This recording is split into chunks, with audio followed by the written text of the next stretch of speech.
कुणाल कामरा हा habitual offender आहे आणि बरोबर त्यांनी ठरवून उद्धव ठाकरे गटाची सुपारी वाजवली। केव्हा तो बोलला हे सगळं?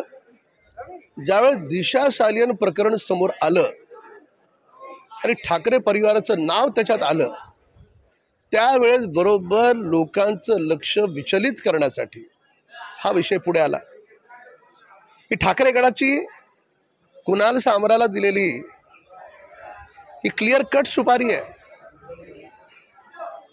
त्याच्यामुळे कुणाल कामराला आता दिसेल तिथे काळं फासण्याची त्याच्या तोंडाला वेळ आलेली। आम्ही कुठल्याही हिंसाचाराचं समर्थन करत नाही, तोडफोडीचं। पोलीस यांच्यावर कारवाई करते, पण कार्यकर्त्यांच्या भावना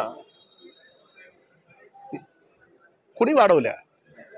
त्यांच्या मनामध्ये तो क्रोध येण्याच्या पाठीमागे कारण कोण?